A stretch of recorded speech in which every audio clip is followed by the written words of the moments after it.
Hello and welcome to Furtive Figaro. There's lots to show you with this production. We have a circus, which is very exciting, and also lots of really specialist roles. I would like to start off the series by looking at the character of Vašek.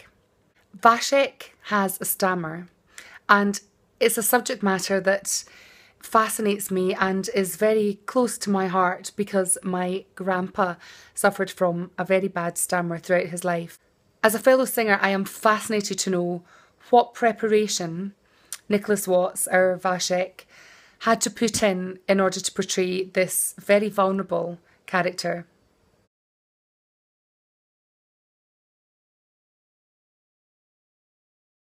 People do call him stupid and refer to him as being slow and all those kinds of things, but he's not that way. He's just, that's what people have made him feel, which has obviously contributed to the stammer.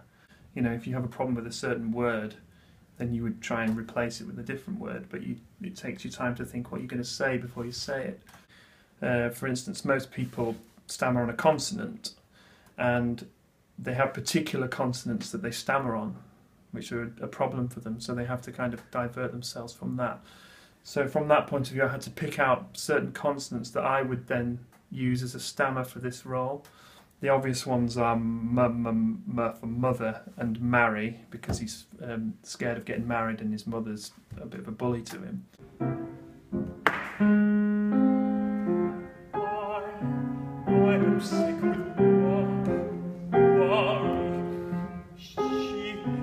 She has planned to kill me. Vašek will be murdered.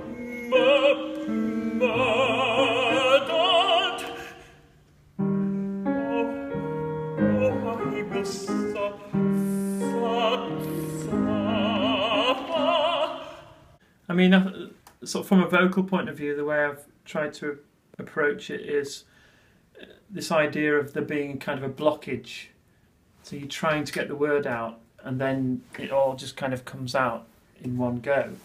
So from a vocal point of view, it feels like you kind of hold the sound back a bit and then let the sound out. And if you think of it as a musical phrase going through each thing, then it's not so restrictive, because at first it's hard because you're obviously stopping your voice at certain times. The orchestration of both of Vašek's arias is quite fragmented in a way. You get a lot of pizzicato strings, which is quite jerky. It creates a slightly hesitant feeling. There's lots of interplay between pizzicato strings and staccato woodwind. So, as I say, you get a slightly jerky, slightly uneasy, interrupted feature. So even without the text, the music is already suggesting that the character has some kind of difficulty. Yes, I've given him some liberty to play around with it, to not stick absolutely 100% to the rhythm on the page, to maybe play with a word that doesn't have a stutter on it musically, but just to maybe slightly delay it. So yes, we've played with it quite a lot. When we cut the recit and therefore replaced it with dialogue, one huge advantage that had when it came to Vašek was that even if there were times when you simply couldn't make the sung stutter fit with any kind of reality in terms of the words he was singing, when it came to the dialogue, it was possible to make it entirely real. And of course it also meant that we could choose whether he should stutter or not, so that, for example, when he's with Mařenka and talks about his mother, he stutters. I'm only doing this with my mother. But when he's with Esmeralda and she says that's alone, and he goes, my mother would have a heart attack.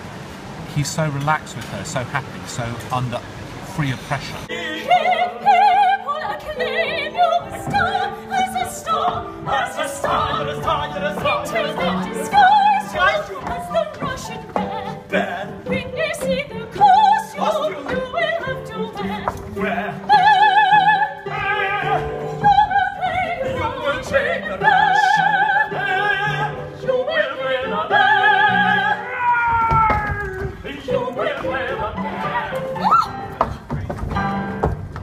I will play the Russian bear, I will play the bear.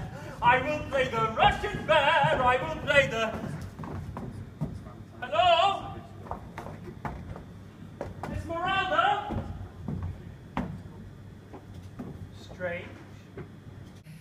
This is the infamous bear costume. Yeah, this is my other character in the opera, Your alter ego. Brian the Bear. Brian the Bear, I was just about to ask if you... Bear. Grizzly I haven't Bear. actually named him, I think he's been named already. Grizzly. He's very lifelike. God, Yeah. look at the teeth. Yeah, it's a fantastic costume, although it's very hot. I bet it's really Yeah. hot. So what I really want to Look look over at there, there's is kind this of- exoskeleton bit over here because it's very cool. Yeah, this goes on first. Yeah, It's like a kind of fat. to give you the big. It's just like a sort of fat suit, isn't it? Yeah. Does it And weigh? then Does it weigh an absolute ton? It's quite heavy. It just definitely restricts you. Yeah. But obviously the padding goes on and then the Miss Taylor, Mr. Savage, and Lady. The bear goes on Of top course, of this is it. your call for the Act 2 finale. My Miss particular Taylor, favourite Mr. is the Savage, and rubber Ladies and claws. gentlemen, Oh, the of course, paws, call let for me the see. Act 2 finale. They get very sweaty, unfortunately. Oh, I bet they do. Well, I have to say it looks absolutely fantastic. I'm sure it's roasting, but definitely the best costume of the evening.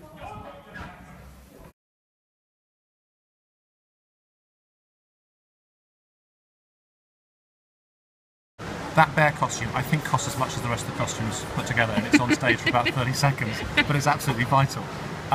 And when he comes on and he takes the head off and goes, it's not a bear, I'm Vašek, you see this boy, suddenly he's never been happier in his life. And of course everyone's reaction is to sort of sigh at him and complain about how he scared them. But his mother's reaction is very interesting. She hits him and she says, I'm ashamed of you. And I find it the most tragic moment of the whole piece because he comes in and he thinks, I've found myself, I finally found what I want to do. I want to run off and join the circus and be a bear. And at that very moment his mother says, I'm ashamed of you, take that off, you're a disgrace.